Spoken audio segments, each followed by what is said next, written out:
पिता के लिए बेटी होती तो बड़ी प्रिय है, और बात भी सही है। सबसे ज्यादा घर में एक बेटी ही ऐसी है जो अपने पिता की सबसे ज्यादा खुरक करती। पिता का ध्यान सबसे ज्यादा कोई रखती है तो बेटी। रात को 2 बजे हो, एक घड़ी माता जी नहीं उठेंगी, पत्नी नहीं उठेगी, बेटा तो उठेगा ही नहीं, निकम्मा।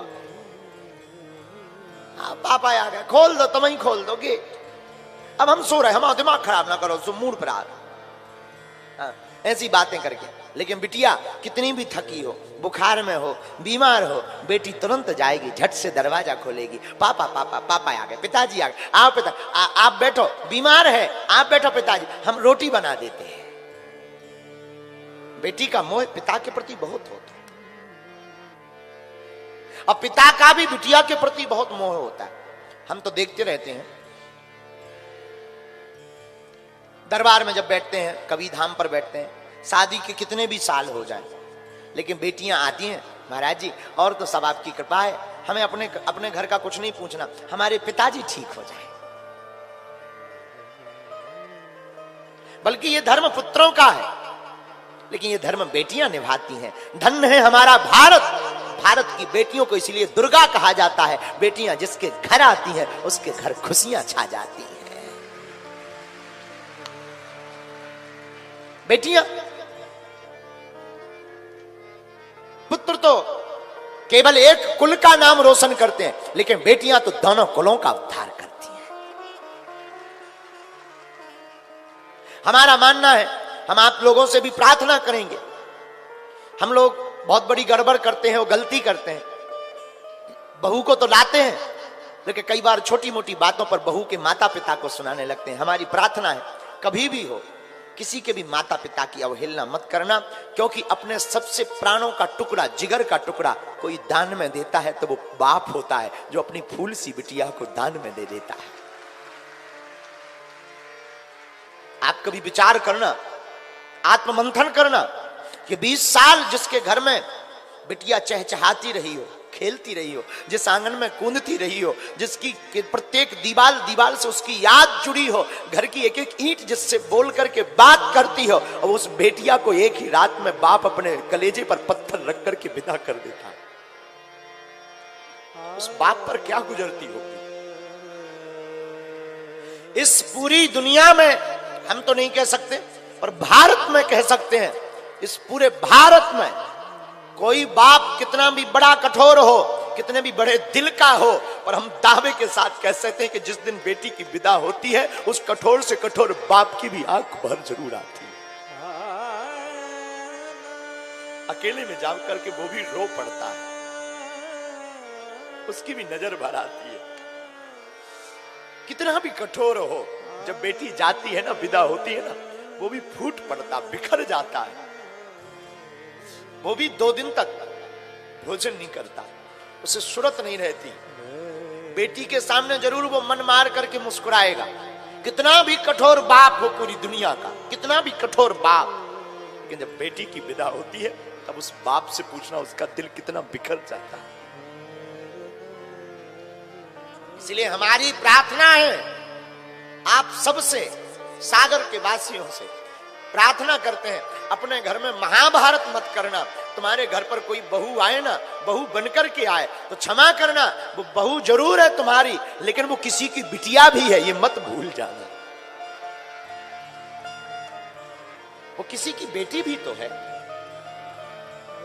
और वो जिसकी बेटी है उससे कभी पूछना, उस बाप से पूछना, उसने अपना तन मन धन सब कुछ लगाया, अब एक रात में विदा कर देता। और हम लोग बारात से आकर के इतनी बुराइयां करते, अरे नमक को नहीं पूछा, पानी को नहीं पूछा, हमको चाय नहीं पिलाई, फूफा जी को कपड़ा नहीं दिए, अरे ये तो सब हाथ का मैल है, खाना पीना तो ये सब साफ चलता रहेगा। होटलों में जाकर के तुम सर्विस ले सकते हो, बहुत अच्छी सर्विस ले सकते हो 100 रुपया खर्च करके। लेकिन हम तुमसे प्रार्थना करना चाहते हैं हाथ जोड़कर, उस बाप के बारे में कभी तुम कल्पना करना जिस बाप ने अपनी बेटी के विवाह के लिए 1 साल पहले से सोना छोड़ दिया हो, जूता खरीदना छोड़ दिए हो, कपड़ा खरीदना छोड़ दिया हो कि हमारी बेटी की विदा में कोई कमी ना रह जाए। हम कपड़े नहीं लेंगे पर हमारी बिटिया के आने वाले रिश्तेदारों को कोई कमी नहीं होने देंगे।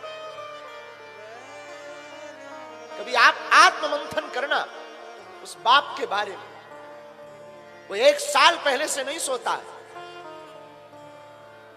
1 साल पहले से ये अचार खिलाएंगे, ये ना ये आम तोड़वाना था, ये अचार खवाएंगे बारातियों को, ये स्वागत में टिफिन देंगे, ये हम कपड़ा पहुंचाएंगे रिश्तेदारों के यहाँ, ये हम टोपरी पहुंचाएंगे अपने रिश्तेदारों के यहाँ। और प्रार्थना करना, वस्तुएं तो लिपती आती जाती रहती है, राजा से रंग, रंग से राजा व्यक्ति बन जाता है, परंतु याद रखना व्यक्ति का संबंध लौट कर नहीं आता है। इसलिए नाता को बनाना, नाता को बनाना।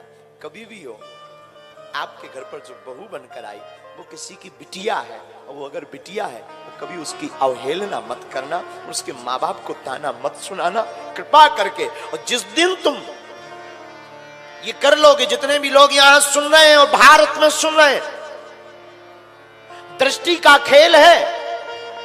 अगर तुम्हारे घर में कलेश होता है तो कहीं ना कहीं यहीं से कारण प्रारंभ होगा। और अगर तुम अपने घर में सुख शांति चाहते हो तो आज की हमारी कथा सुनकर के जाना।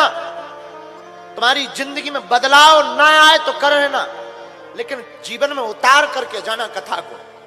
मैं तुमको एक सत्य घटना सुनाता हूं। एक नया नया विवाह है, एक गरीब घराने की बेटी थी, दिखने में बड़ी सुंदर थी, तो अमीर घराने में उसका विवाह तय हो गया। विवाह हुआ, अमीर घराने में आई, अमीर घराने में आकर के वो बड़ी प्रसन्न, घर वालों ने बड़ा स्वागत किया क्योंकि दिखने में बड़ी अच्छी गुणवान थी, सुयोग्य थी, बड़ी सरल थी, बड़ी सहज थी। इसलिए लोगों ने, परिवार वालों ने, उस बच्चे ने, उसकी मां ने, सासू मां ने स्वीकार कर लिया। दीपावली आई तो दीपावली के बाद एक नियम होता है मिठाई भेजने का। बहू के घर से ससुराल पक्ष में मिठाई के डिब्बा आते हैं, जो ससुराल में पूरे परिवार को बांटा जाता है। ये तो थे बड़ी गरीब घर से। इसने अपनी माँ को फोन लगाया, माँ जी दीपावली आ गई है, अब सासू माँ पूछेगी मिठाई तो क्या कुछ व्यवस्था बनी क्या?